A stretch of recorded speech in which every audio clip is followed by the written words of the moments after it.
Hello everyone, आप सभी लोगों का स्वागत है हमारे इस channel word trick with PRM पे। मैं प्रियंका और मैं आप लोगों के लिए लाती हूँ वीडियोस जो टोटली कम्प्लीटली डेडिकेटेड है वोकैबुलरी और वर्ड मीनिंग के लिए।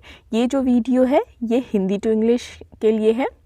तो आज का हमारा, और पहले स्टार्ट करने से पहले उन सभी लोगों को थैंक यू जिन्होंने मेरे चैनल को सब्सक्राइब किया, थैंक यू सो मच। तो हमारा आज का पहला शब्द है व्यापक। व्यापक, जिसको हम इंग्लिश में कॉम्प्रिहेंसिव बोलते हैं। व्यापक मतलब होता है विस्तृत, एक्सप्लेन्ड, ठीक है। कॉम्प्रिहेंसिव इसको इंग्लिश में बोलते हैं COMPREHENSIV। हमारा अगला शब्द है चयन। चयन तो बहुत कॉमन शब्द है। चयन का इंग्लिश होता है सिलेक्शन, SELECTION, सिलेक्शन। देखिए, हमें शब्द का इंग्लिश सीखने के साथ साथ हमें प्रोनाउंसिएशन भी सीखना होगा, इसलिए मैंने नीचे प्रोनाउंसिएशन किस तरह से करते हैं वो दे रखा है। हमारा अगला शब्द है किफ़ायती। किफ़ायती को हम इंग्लिश में अफोर्डेबल बोलते हैं, AFFORDABLE, अफोर्डेबल। अफोर्डेबल का मतलब क्या, किफ़ायती। हमारा अगला शब्द है व्यवसाय। व्यवसाय, व्यवसाय को इंग्लिश में हम बिजनेस बोलते हैं, बिजनेस, ठीक है। बिजनेस का स्पेलिंग है BUSINESS, बिजनेस। बिजनेस को हम हिंदी में व्यवसाय बोलते हैं। हमारा अगला शब्द है बराबरी। किसी के साथ बराबरी करना, कहते हैं ना, बराबरी करो या मत करो या जो भी है बराबरी, तो उसको हम इक्वालिटी बोलते हैं, EQUALITY, इक्वालिटी। इक्वालिटी का हिंदी अर्थ है बराबरी। अगला शब्द है हमारा भ्रम। भ्रम, भ्रम होता है ना, किसी चीज़ को लेकर भ्रम हो जाना, भ्रम पैदा हो जाता है, तो उसको हम उसके लिए दो वर्ड है इंग्लिश में। एक है कन्फ्यूज़न। कन्फ्यूज़न CONFUSION, कन्फ्यूज़न का भी हिंदी अर्थ है भ्रम। और दूसरा है डिल्यूजन। डिल्यूजन नहीं, उसको प्रोनाउंस करेंगे डिल्यूजन, DELUSION। डिल्यूजन का अर्थ है भ्रम, ठीक है। तो भ्रम का कन्फ्यूज़न भी होगा और भ्रम का डिल्यूजन भी होगा। प्रोनाउंसिएशन पे थोड़ा ध्यान बढ़ते हैं। हमारा अगला शब्द है रियायती। रियायती, कहते हैं ना, इस चीज़ पे रियायत दे दो, कुछ रियायती दे दो कुछ, तो उसको हम कहते हैं डिस्काउंटेड। रियायती का इंग्लिश है डिस्काउंटेड। डिस्काउंटेड, DISCOUNTED, डिस्काउंटेड मतलब रियायती, छूट। हमारा अगला शब्द है वित्तीय। वित्तीय, वित्तीय मंत्री, है ना, तो उसको क्या कहते हैं वित्तीय को? फाइनेंशियल। Financial, FINANCIAL, financial. हमारा अगला शब्द है पंजीकृत। पंजीकृत, डॉक्यूमेंटेशन, कहते हैं ना, इस चीज़ अपना नाम पंजीकृत करवा लो, तो पंजीकृत को हम इंग्लिश में कहते हैं रजिस्टर्ड। Registered, REGISTERED, registered. माफ़ कीजिएगा, यहाँ पर रजिस्टर है, D आपका पास्ट पार्टिसिपल हो गया। वजीफ़ा। वजीफ़ा हमारा अगला शब्द है। वजीफ़ा को हम इंग्लिश में स्कॉलरशिप बोलते हैं, SCHOLARSHIP, स्कॉलरशिप। स्कॉलरशिप तो सब जानते होंगे, बट ये बहुत कम लोग जानते होंगे कि स्कॉलरशिप को हिंदी में वजीफ़ा बोलते हैं। हमारा अगला शब्द है प्रस्ताव। प्रस्ताव, प्रस्ताव को इंग्लिश में हम प्रपोजल बोलते हैं, PROPOSAL, प्रपोजल। प्रपोजल का हिंदी अर्थ प्रस्ताव। देखिए, जिसकी अगर हमें अच्छी अपनी इंग्लिश करनी है ना, तो हमें हिंदी भी अच्छी जानकारी होनी चाहिए, हिंदी की भी, तभी हम इंग्लिश अच्छे से समझ पाएंगे और जान पाएंगे। हमारा अगला शब्द है बकाया। बकाया, बकाया को हम अरियर्स बोलते हैं।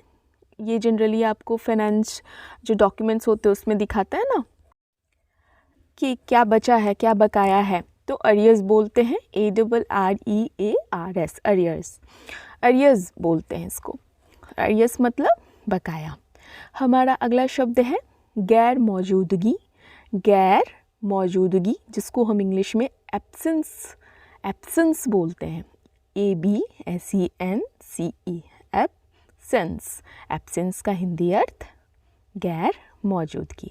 अगर आपको मेरा चैनल अच्छा लगता हो तो मेरे चैनल को सब्सक्राइब करना ना भूलें। चलिए, हमारा अगला शब्द है पारित करना। पारित करना, किसी चीज़ को कहते हैं ना पारित कर दो, खासकर पार्लियामेंट संसद भवन में होता है ना पारित करना, इसका मतलब क्या होता है? पास कर देना। टू क्लियर मीन्स भी पारित करना होता है या पास कर दो, PASS, पास। हमारा अगला शब्द है आय। आय को हम इंग्लिश में क्या बोलते हैं? कहते हैं ना आपकी आय क्या है? आय को हम इंग्लिश में बोलते हैं इनकम। INCOME, income. इनकम का अर्थ है हिंदी अर्थ आय। हमारा अगला शब्द है व्यय। आय का मतलब इनकम और व्यय का मतलब एक्सपेंस, EXPENSE, एक्सपेंस। एक्सपेंस का अर्थ है व्यय, खर्च जिसको आप बोलते हो, ठीक है। आय मतलब कमाते क्या हो, और इनकम जिसको आप बोल रहे हो इंग्लिश में, और व्यय मतलब खर्च क्या है। हमारा अगला शब्द है मतदान, जिसको आप कहते हो इंग्लिश में वोट। देखो, इसको वोट नहीं बोलेंगे क्योंकि यहाँ पे वी है, वी को हम व बोलते हैं और बी को हम ब बोलते हैं, तो वोट का अर्थ है मतदान। हमारा अगला शब्द है नवीनीकरण। नवीनीकरण का अर्थ है रिन्यूअल। RENEWAL, रिन्यूअल का अर्थ है नवीनीकरण, ठीक है। हमारा अगला शब्द है आधुनिकीकरण, जिसको हम इंग्लिश में बोलते हैं मॉडर्नाइजेशन, MODERNIZATION। कहीं पे आपको जेड की जगह पे एस भी देखने को मिल सकता है, वो भी सही है। हमारा अगला शब्द है महत्वाकांक्षी, उसको हम इंग्लिश में बोलते हैं एम्बिशियस नहीं बोलेंगे, एम्बिशियस बोलेंगे। She is ambitious, AMBITIOUS,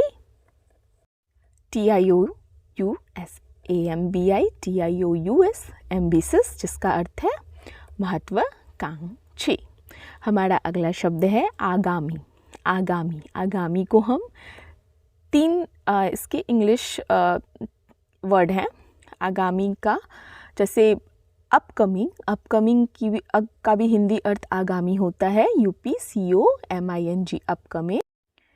next, NEXT, next का भी अर्थ हुआ अगला, आगामी, आने वाला। अगला है फोर्थकमिंग, FORTHCOMING, फोर्थकमिंग का भी अर्थ हो जाएगा आगामी। हमारा अगला शब्द है जनगणना को हम इंग्लिश में बोलते हैं सेंसस, CENSUS। जैसे होता है ना पॉपुलेशन सेंसस, पॉपुलेशन को काउंट करना, जनगणना, ठीक है, तो उसको हम सेंसस वर्ड बोलते हैं इंग्लिश में। हमारा अगला शब्द है जुर्माना। जैसे लग जाता है जुर्माना किसी कार्य पे, या कुछ वैसा आप करते हो जिस पे आप पे जुर्माना लग जाए, तो उसको हम क्या बोलते हैं? फाइन, FINE, फाइन का भी अर्थ जुर्माना, और पेनाल्टी का भी जुर्माना है, ठीक है। फाइन जनरली लोग ज़्यादा यूज़ करते हैं, फाइन या पेनाल्टी। हमारा अगला शब्द है अंतर्राष्ट्रीय का इंग्लिश है इंटरनेशनल का हिंदी अर्थ है अंतर्राष्ट्रीय। तो इंटरनेशनल,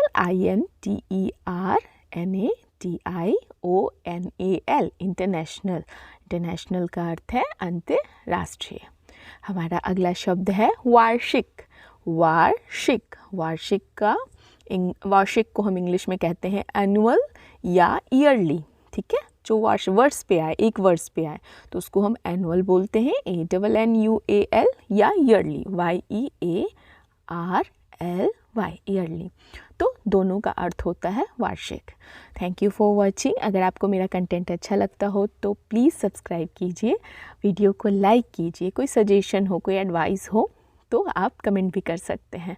और अगर आप मेरे कंटेंट को आप पसंद कर रहे हैं तो उसके लिए भी आप कमेंट कर सकते हैं।